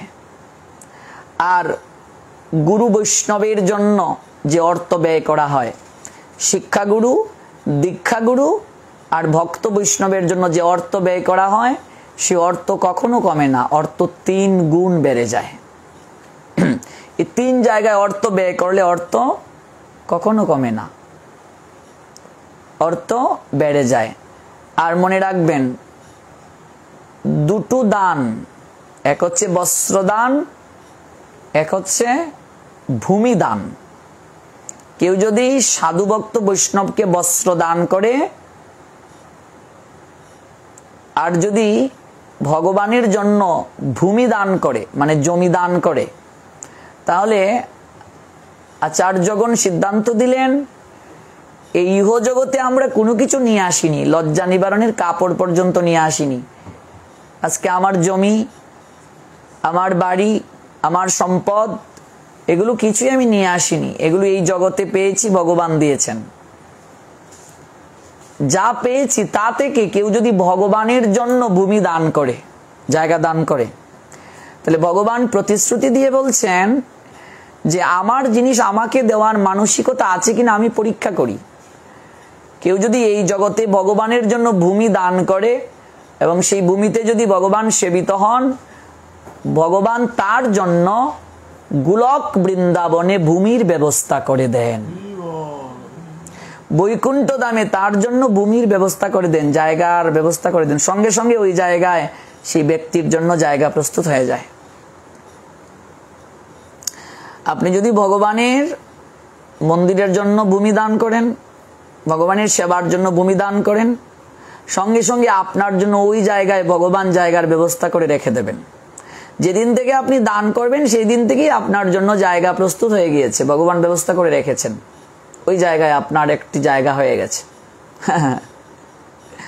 আজকে আমি মরে গেলে সুচাগ্র মেদিনী শুয়ের অগ্রভাগে যতটুকু মাটি ধরবে ততটুকু নিয়ে যেতে পারবো না, কিন্তু এই জায়গা বুদ্ধিমান ব্যক্তি যারা, তারা ভগবানের জন্য দিয়ে যায়, যে ভগবান যুগ থেকে যুগান্তরে পূজিত হবেন। প্রভু এই কিছুই আমার নয়, সকল কিছুই তোমার, তুমি তো ঠাকুর তোমারই কুকুর বলিয়া জানো মুরে, আমার কিচ্ছু না, আমি কুকুর হয়ে পাহারাদার হয়ে তোমার সকল কিছুকে আমি দেখাশোনা করছি, পাহারা দিচ্ছি। তুমি তো ঠাকুর তোমারই কুকুর বলিয়া জানো মোরে। তো ওই ভূমি দান যারা করে তাদের ওই জায়গায় জায়গা হয়ে যায়। আর বস্ত্রদান যারা করে তাদের বস্ত্রের কখনো অভাব হয় না। দ্রৌপদী বস্ত্র দান করেছিলেন, ভগবান কৃষ্ণ গুড়ি উড়াতে গিয়ে অঙ্গুলি কর্তন যখন হলো তখন দ্রৌপদী শাড়ির আঁচল ছিঁড়ে ভগবানের আঙ্গুল বেঁধে দিয়েছিলেন, যার কারণে অনন্ত আকারে বস্ত্রের মাঝে নিজে আবির্ভূত হয়ে কুরুক্ষেত্রের রাজসভায় দ্রৌপদীর লজ্জা নিবারণ করেছিলেন ভগবান গোবিন্দ। আর একজন ঋষিকে দ্রৌপদী বস্ত্র দান করেছিলেন, যার কারণে আজকে সেই কৃপায় তার বস্ত্রের অভাব হলো না। এই জন্য ভক্তবৃন্দ মনে রাখবেন, অন্নদান, বস্ত্রদান, ভূমিদান আর এই সকল দানকে পাশ কাটিয়ে চলে গিয়েছে ভগবানের কথা দান। ভগবানের অপ্রাকৃত কথা যারা জগতের বুকে দান করে বেড়ায়, ওরা হচ্ছে সর্বশ্রেষ্ঠ দাতা, দাতা শিরোমণি। ভগবানের মন্দির করতে সামর্থ্য অনুযায়ী যারা সহায়তা করবে তাদের জন্য গোলক ধামে জায়গার ব্যবস্থা করে ভগবান দেবেন, অর্থ সঙ্গে যাবে না। ভগবানের মন্দির করতে সামর্থ্য অনুযায়ী প্রত্যেকেই দান করবেন, প্রাণ খুলে দান করবেন, নিঃস্বার্থভাবে দান করবেন, কিচ্ছু অভাব হবে না। একটা কথা আজকে একাদশী তিথিতে বলে গেলাম, এটা একেবারে হৃদয়ে স্থান করে নেন। জীবনের সমস্ত ইনকাম ভগবানের সেবায় দিয়ে যান। মুর্শিদাবাদ জেলার জমিদার লালাবাবু জীবনের সকল সম্পদ, সকল জমিদারি ভগবানকে দিয়ে গিয়েছিলেন। আজকে বৃন্দাবনে যা দেখতে পাচ্ছি সব লালাবাবুর অবদান, সকল কিছু দিয়ে গিয়েছিলেন ভগবানকে। জীবনের সমস্ত ইনকামও যদি কেউ ভগবানকে দিয়ে যায়, এটাই সর্বশ্রেষ্ঠ দান। গোলক বৃন্দাবনে তার জন্য জায়গা অটোমেটিক ভগবান করে রেখে দেবেন, অটোমেটিক করে দেবেন। আর হচ্ছে সর্বশ্রেষ্ঠ দাতা কারা? ভগবানের কথাকে জগতের বুকে যারা দান করে বেড়ায়, এটা হচ্ছে গ্রন্থ দান, শাস্ত্র গ্রন্থ দান। এর মতো কৃপা আর হতে পারে না। একবার ভেবে দেখুন তো, আপনি একটা শাস্ত্র গ্রন্থ দান করলেন, আপনার এই গ্রন্থ পড়ে গ্রন্থের জ্ঞান যখন হাজার হাজার লক্ষ লক্ষ মানুষের মাঝে বিতরণ করা হবে, তখন যে কৃপা হবে, এই যে হাজার হাজার মানুষ পরিবর্তন হবে, তাদের অন্তরের যে আশীর্বাদ, যে কৃপা, এই কৃপার একটা অংশ আপনার অ্যাকাউন্টে চলে আসবে। এই যে আমি আপনাদেরকে অপ্রাকৃত কৃষ্ণকেন্দ্রিক জ্ঞান দিচ্ছি, এই জ্ঞানটা আমার আসলো থেকে শাস্ত্র গ্রন্থ অধ্যয়ন করার কারণেই তো।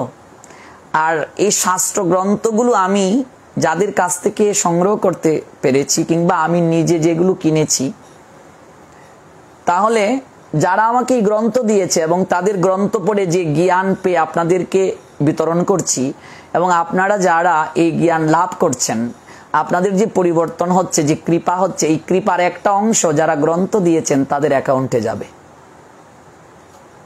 এই জন্য কৃষ্ণকথা আলাপন পরিবার গ্রন্থাগার নামে, কৃষ্ণকথা আলাপন পরিবার গ্রন্থাগার নামে একটি বৃহৎ গ্রন্থাগার করার, বৃহৎ একটা লাইব্রেরি করার আমার ইচ্ছা বহুদিনের। কারণ আমি নিজে দেখেছি আমাদের সনাতন ধর্মের অনেক প্রশ্নের উত্তর আমাদের কাছে অজানা, আমরা জানি না। আর জানতে গেলে শাস্ত্র গ্রন্থ পড়তে হবে। সনাতন ধর্মে অনেক গ্রন্থ, এত গ্রন্থ একজনের পক্ষে কিনা সম্ভব নয়। কিংবা এই গ্রন্থগুলো সাধারণত বাংলাদেশে তেমন পাওয়া যায় না, আর যেগুলো পাওয়া যায় এগুলো ভারতের 3 থেকে 4 গুণ কিংবা 5 গুণ বেশি মূল্যে আমাদেরকে কিনতে হয়। এরপরে একজন মানুষের পক্ষে তো আর সম্ভব নয়। একবার ভেবে দেখুন তো, একটা গ্রন্থ কিনে যদি আমরা কৃষ্ণকথা আলাপন পরিবার গ্রন্থাগারে পাঠিয়ে দিই, আজকে আমার এই ফেসবুক আইডিতে প্রায় ৭৫,০০০-এর উপরে ফলোয়ার রয়েছে। একবার ভেবে দেখুন তো, একটা করে গ্রন্থ যদি আপনারা কিনে আমায় পাঠান, তাহলে একটা ঘর ভরে যাবে, একটা রুম ভরে যাবে।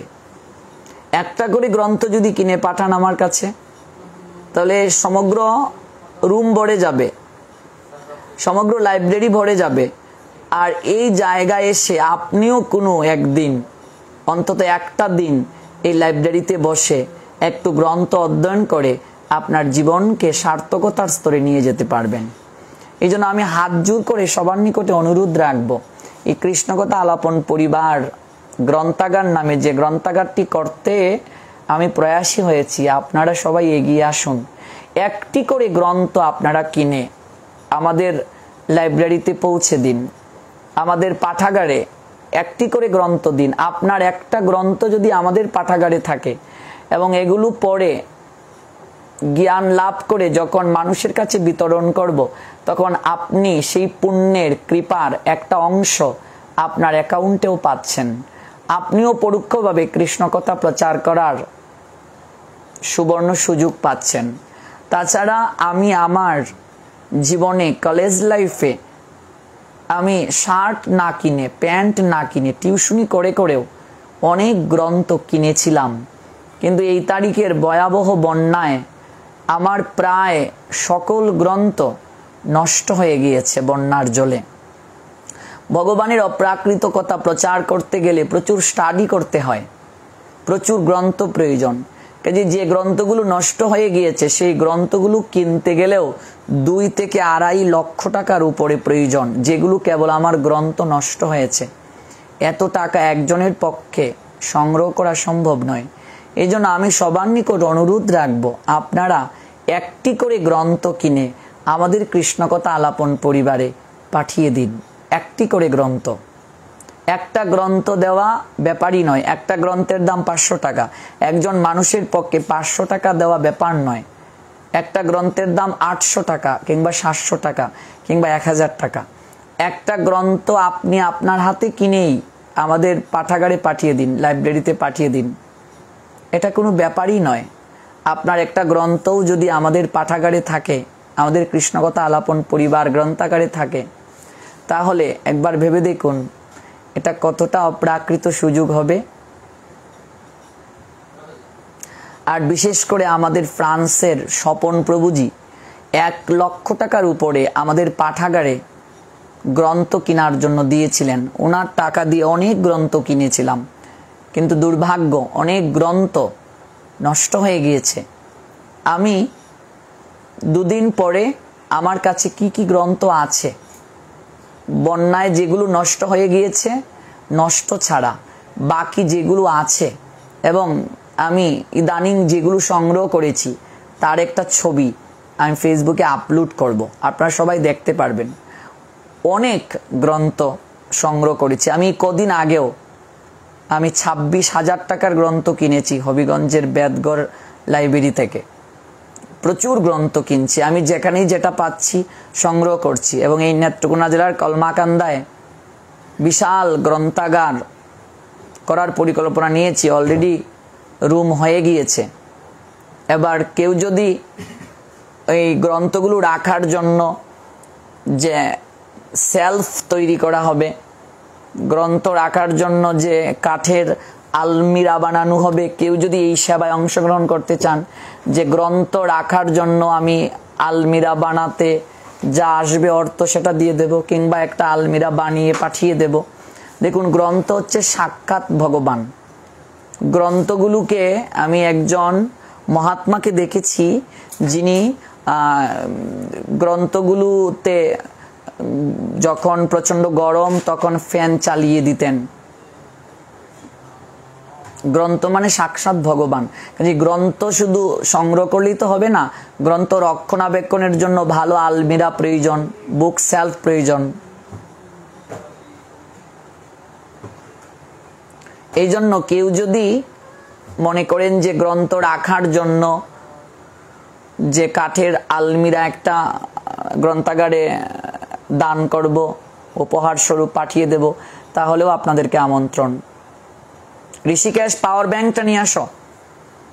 কাজেই আমরা এই বিষয়ে আরেকটু যত্নবান হতে পারি, আমরা এই বিষয়ে আরেকটু অগ্রসর হতে পারি। এবং সবচেয়ে যে বড় কথাটি আমি আপনাদের নিকটে নিবেদন করছি, সেটি হচ্ছে আপনারা আপনাদের সামর্থ্য অনুযায়ী একটি করে গ্রন্থ আমাদের এই কৃষ্ণকথা আলাপন পরিবার গ্রন্থাগারে পৌঁছে দিন। আপনার একটি গ্রন্থই কৃষ্ণকথা আলাপন জগতে একটা আমূল পরিবর্তন নিয়ে আসবে। এবং বিশেষ করে এই যে প্রচার করা হচ্ছে, কৃষ্ণ কথা যে প্রচার, কৃষ্ণকথা প্রচারে অগ্রণী ভূমিকা পালন করবে আপনার এই অপ্রাকৃত দান। এবং ভগবান শ্রী গোবিন্দ বলছেন এই জগতে তার থেকে শ্রেষ্ঠ আর কেউ নেই, তার থেকে প্রিয় আর কেউ নেই। কে প্রিয়? যে আমার কথাকে জগতের বুকে প্রচার করে বেড়ায়, তার থেকে প্রিয় আমার কেউ নেই, তার থেকে শ্রেষ্ঠ আর কেউ হতে পারে না। কাজেই আমরা যারা প্রচার করতে পারছি না, সুযোগ নেই, তারা আমরা গ্রন্থ সেবার মাধ্যমে পরোক্ষভাবে প্রচারে অংশগ্রহণ করতে পারি। গ্রন্থ সেবা করে প্রচার, এটাও কিন্তু একটা প্রচার, পরোক্ষভাবে প্রচার। এই প্রচারে আমরা অংশ নিতে পারি। এবং আপনাদের সবার নিকট আমার অনুরোধ, আপনারা একটি করে গ্রন্থ আমাদের কৃষ্ণকথা আলাপন পরিবার গ্রন্থাগারে পাঠিয়ে দিন। একটি করে গ্রন্থ পাঠানো এটা কোনো ব্যাপারই না। একটা লিস্ট পাঠিয়ে দিতে পারি আমরা ফেসবুকে, এই লিস্ট থেকে যে কোনো একটা গ্রন্থ আপনি কিনে আমাদেরকে পাঠিয়ে দিতে পারেন আমাদের ঠিকানায়।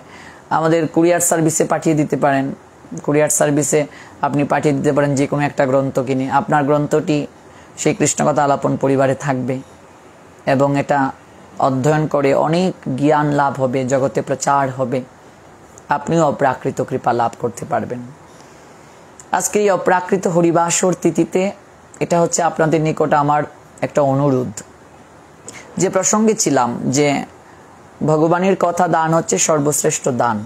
বস্ত্রদান, অন্নদান, ভগবানের কথা দান, আর হচ্ছে কি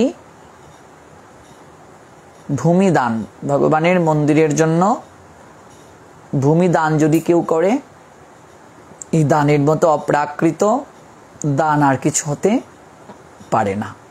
তো এই চাতুর্মাসে আমরা সাধুদেরকে সেবা করতে পারি, আমরা অন্ন দান করতে পারি, আমরা বস্ত্র দান করতে পারি, আমরা গ্রন্থ দান করতে পারি, আমরা জপমালা দান করতে পারি, সর্বশ্রেষ্ঠ কৃপা পাওয়া যাবে। আর এই মাসে কিছু কিছু বর্জনের বিধান দেয়া হয়েছে। ব্রত যারা পালন করবে তারা এই মাসে পুঁই শাক সেবন করতে পারবে না, শাক সেবন করতে পারবে না, বরবটি, বেগুন, লাউ, গাজর, তারপর হচ্ছে মূলা, কাকরুল, মাসকালাইয়ের ডাল, পটল, এগুলো তারা বর্জন করবে, এগুলো গ্রহণ করবে না। আর কেউ যদি অবিষণ্ণ গ্রহণ করতে চায় তাহলে তো অনেক ভালো, এটা ফার্স্ট ক্লাস। কিছু কিছু মূর্খ ব্যক্তি রয়েছে যারা শাস্ত্রের কিছুই জানে না, তারা বলে অবিষণ্ণ তো মানুষ গ্রহণ করে মা বাবা মারা গেলে, তোমরা কি কি নতুন ধর্ম নিয়ে এসেছো, তোমরা অবিষণ্ণ খাও কার্তিক মাসে, পুরুষোত্তম মাসে, চাতুর্মাসে। ওরা কিছুই জানে না। অবিষণ্ণ গ্রহণ করার মানে হচ্ছে ব্রহ্মচর্য ব্রত পালন, মূল কথা এটাই। আর এই 4 মাসে যেহেতু শারীরিক সংসর্গে না যাওয়ার বিধান দিয়েছেন, এই জন্য আমাদের আচার্যগণ অবিষণ্ণ গ্রহণ করে ইন্দ্রিয়গুলোকে নিয়ন্ত্রণ রেখে হরিভজন করতে আদেশ দিয়েছেন। অবিষণ্ণ গ্রহণ করলে আমাদের মন, আমাদের ইন্দ্রিয়, আমাদের চেতনা পরিশুদ্ধ হয় এবং আমরা আমাদের নির্ধারিত পন্থায় অগ্রসর হতে পারি। এই জন্য অবিষণ্ণ গ্রহণ যদি কেউ করে, এই চাতুর্মাস্য ব্রত করতে চান তাহলে অনেক ভালো। অন্তত যদি এটা না পারা যায় তাহলে এই সবজিগুলো বর্জন করে যারা গ্রহণ করবেন ব্রত তারা আরো ভালো। তাতেও যদি না পারেন তাহলে অন্তত সাত্বিক আহার, মানে হচ্ছে এই 4 মাসে আমরা আমিষটা যেন বর্জন করে আমরা কৃষ্ণ প্রসাদ গ্রহণ করতে পারি এবং শারীরিক সংযম থাকতে পারি। তাতেও যদি আমরা না পারি, ভগবানের কাছে মার্জনা আছে, অন্তত কার্তিক মাসটা আমাদেরকে পালন করতেই হবে। এই কার্তিক মাস হচ্ছে মহাসংযমের মাস। এই মাস যারা প্রতিপালন করবে না তাদের কোনো ক্ষমা নেই, কস্মিন কালেও তাদের কোনো ক্ষমা হবে না। আর আমরা এই চেষ্টা করব এই 4 মাসে একটু ভজন করার, বেশি বেশি করে। জপ সংখ্যা যাদের 8 মালা আছে তারা 16 মালা, 32 মালা বাড়িয়ে দিন এবং একাদশী তিথিতে 64 মালা করুন এই চাতুর্মাসে। আর এই চাতুর্মাসে 4টা জিনিস একেবারে বর্জন করতে হবে। শ্রাবণে শাক নিষেধ, শ্রাবণ মাসে শাক গ্রহণ করা যাবে না। ভাদ্রে দই নিষেধ, দই গ্রহণ করা যাবে না। আশ্বিনে দুধ নিষেধ, দুধ খাওয়া যাবে না। আর কার্তিকে সর্বপ্রকার আমিষ বর্জন করতে হবে। দেখুন এই চাতুর্মাস্যের কতটা সংসারী মানুষদের গুরুত্ব চৈতন্য চরিতামৃতের মধ্যলীলায় শ্রী কৃষ্ণদাস কবিরাজ গোস্বামীপাদ এই বিষয়টি দেখিয়েছেন। মহাপ্রভু তার পার্শ্বদেরকে দিয়ে কৃষ্ণ ভজনের শিক্ষা দিয়েছেন, কৃষ্ণকেন্দ্রিক সংসারের শিক্ষা দিয়েছেন, আদর্শ সংসার কিভাবে করতে হয় সেই শিক্ষাটা দিয়েছেন শ্রীমন মহাপ্রভু। আমাদের পূর্ববঙ্গের গৌরভূমির যে সকল মহাপ্রভুর পার্শ্বদরা রয়েছেন, যেমন শ্রীবাস পণ্ডিত, সেন শিবানন্দ, তারা সবাই এই চাতুর্মাস্যকালে মহাপ্রভুর সঙ্গে পুরী ধামে তারা জীবনকে অতিবাহিত করতেন। এই 4 মাস জীবন অতিবাহিত করতেন ভজনের মাধ্যমে। চৈতন্য চরিতামৃতের মধ্যলীলায় শ্রী কৃষ্ণদাস কবিরাজ গোস্বামীপাদ বলছেন, 4 মাস রহিলা সবে মহাপ্রভুর সঙ্গে, জগন্নাথের নানা যাত্রা দেখেন মহারঙ্গে। এই 4 মাস সেন শিবানন্দ তার পরিবার নিয়ে, শ্রীবাস পণ্ডিত তার পরিবার নিয়ে, পূর্ববঙ্গের ভক্তদেরকে নিয়ে মহাপ্রভুর সঙ্গে চাতুর্মাস্য ব্রত করার জন্য পুরী ধামে যাত্রা করতেন। আমরা যারা বলছি কৃষ্ণের সংসার করব, কৃষ্ণকেন্দ্রিক সংসার, মহাপ্রভুর পার্শ্বদরা কি সংসারী ছিলেন না? এত সহজ নয়, মুখে বললে হবে না। এই 4 মাস তারা মহাপ্রভুর সঙ্গে কাটাতেন। সংসারী মানুষদেরকে আমার মহাপ্রভু ডিরেক্টলি নির্দেশ করে দিয়ে গিয়েছেন, এই 4 মাস শারীরিক সংসর্গ থেকে নিজেকে সরিয়ে এনে 4 মাস ভজন করো সবাই মিলে। ভোজনকে কমিয়ে দাও, ভজন করো। মনে রাখবে, ভজনে আলস্য আসে। ভোজন কমিয়ে ভজন করবে 4 মাস। চৈতন্য চরিতামৃতে মধ্যলীলায় শ্রী কৃষ্ণদাস কবিরাজ গোস্বামীপাদ বললেন, 4 মাস রহিলা সবে মহাপ্রভুর সঙ্গে, জগন্নাথের নানা যাত্রা দেখেন মহারঙ্গে। তাছাড়া আমরা দেখতে পাই চৈতন্য চরিতামৃতের মধ্যলীলায় শ্রী কৃষ্ণদাস কবিরাজ গোস্বামীপাদ বলছেন, এই মতো রাস যাত্রা আর দীপাবলি, যে এইমাত্র রাসলীলা আর দীপাবলি এই যে অনুষ্ঠানগুলো, উত্তান মহাদ্বাদশী দেখিলা সকলি, তবে মহাপ্রভু সবে ভক্তে বুলাইল, গৌরদেশ যাহ সবে বিদায় করিল। 4 মাস শেষে মহাপ্রভু সংসারী ভক্ত যারা, তাদেরকে গৃহে পাঠিয়ে দিতেন, যাও তোমরা সংসারে ফিরে যাও, সংসারে গিয়ে এখন সংসার ধর্ম প্রতিপালন করো। কি সুন্দর কথা দেখুন। আর 4 মাস মহাপ্রভু ডিরেক্টলি নির্দেশ করতেন, এই শিবানন্দ, তোমরা সবাইকে নিয়ে, পরিবারের সবাইকে নিয়ে আমার নিকটে চলে আসো। 4 মাস মিলে ভজন করো। আর চৈতন্য চরিতামৃতের মধ্যলীলায় বলা হয়েছে, তবে মহাপ্রভু সবে ভক্তদের বলাইলা, গৌর দেশে যাহ সবে বিদায় করিলা। যখন 4 মাস শেষ, ব্রত সমাপন হলো, মহাপ্রভু সবাইকে কৃপা আশীর্বাদ করে বলেন, যাও এবার সংসারে ফিরে যাও, গৃহে ফিরে যাও। গৃহে ফিরে গিয়ে গৃহধর্ম প্রতিপালন করো। তার মানে কি এখানে বোঝানো হলো, এই 4 মাস গৃহের সকল কার্যকে, কামনা বাসনায় যে কার্য রয়েছে সকল কার্যকে সরিয়ে এনে কৃষ্ণ ভজনের প্রতি মনকে নিবেদিত করে আমাদেরকে উৎসর্গ করতে হবে এই দেহ মন প্রাণকে কৃষ্ণের প্রতি। তাছাড়া আমরা আরো দেখতে পাই শ্রীপাদ মাধবেন্দ্র পুরী, যিনি হচ্ছেন বৈষ্ণব মুকুটমণি, তিনি রেমুনাতে যখন এসেছিলেন, আর সেই ক্ষীরচূড়া গোপীনাথ যার কারণে হলেন, সেই গোপীনাথ মন্দিরে ক্ষীরের প্রতি লালসা করেছিলেন, যার কারণে ভগবান গোপীনাথ তার জন্য ক্ষীর চুরি করে ক্ষীরচূড়া গোপীনাথ হলেন। সেই মাধবেন্দ্র পুরী রেমুনাতে গ্রীষ্মকালে চন্দন যাত্রা করে, অর্থাৎ গোপীনাথের সর্বাঙ্গে চন্দন লেপন করে ওই চাতুর্মাস্য ব্রত করার নিমিত্তে তিনি নীলাচলে গমন করতেন। এটা উল্লেখ আছে চৈতন্য চরিতামৃতে। মাধবেন্দ্র পুরী গ্রীষ্মকালে রেমুনায় চন্দন যাত্রা করে, নীলাচলে চাতুর্মাস্য ব্রত পালন করে। গ্রীষ্মকালে অন্তে পুনঃ নীলাচল গেলা, নীলাচলে চাতুর্মাস্যে প্রভু আনন্দে রহিলা। কাজেই এই চাতুর্মাস্য ব্রত যেমন সাধু সন্ন্যাসীদের, তেমনি তার থেকে অধিক অধিক গুরুত্বপূর্ণ সংসারী মানুষদের। সংসারী মানুষেরা এই 4 মাসে কঠিন থেকে কঠিন নিয়ম পালন করবে। আজকের এই একাদশী ব্রতে আমরা ব্রাহ্ম মুহূর্ত এখন চলছে, আমরা ব্রাহ্ম মুহূর্তে হরিকথা শ্রবণ করছি, 3:45 বেজে গেছে। আমি আপনাদের সঙ্গে কথা দিয়েছিলাম 3:30 পর্যন্ত থাকবো, কিন্তু এত ভালো লাগছে হরিকথা বলতে, কি করে সময় চলে গেল। আমি 4টা পর্যন্তই থাকবো এবং 4:30 আধ ঘন্টা সময় আমাদের গোবিন্দপ্রভু আপনাদের সঙ্গে থাকবেন কৃষ্ণ নামের মাধ্যমে। আর জাস্ট 4:30 আমরা লাইভ দেখাবো আপনাদেরকে মঙ্গল আরতির মাধ্যমে। মঙ্গল আরতি করে আপনারা আজকের এই হরিবাসর তিথি সমাপন করবেন। আমি সবার নিকটে একটা অনুরোধ রাখবো, এই দেখুন আজকে কিন্তু এখন পর্যন্ত 1 গণ্ডূষ জল গ্রহণ করিনি, নির্জলা একাদশী আছি, একটুও ক্লান্তি লাগছে না।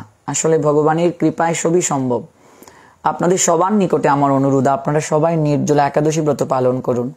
নির্জলা ব্রত যে এতটা গুরুত্বপূর্ণ, আর বিশেষ করে যারা পারেন না এই চাতুর্মাস্য ব্রতে যে কটা একাদশী আসবে প্রত্যেকটা একাদশী আপনারা নির্জলা করুন, রাত জাগরণ করুন। রাত জাগরণে অধিক কৃপা নিহিত। দেখুন নির্জলা থেকে এত কষ্ট করে আপনাদের সময় দিচ্ছি, হরিকথা শ্রবণ করাচ্ছি।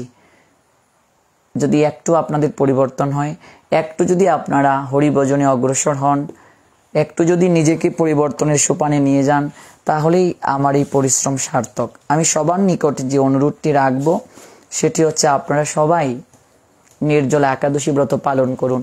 নিজে নির্জলা ব্রত পালন করুন, অন্যকে ব্রত পালনে উৎসাহিত করুন। মনে রাখবেন, সময় গেলে কখনো সাধন হয় না। দেহ থাকিতে সবল, হারে কৃষ্ণ বল, অঙ্গ অবশ হইলে লইতে পারবে না।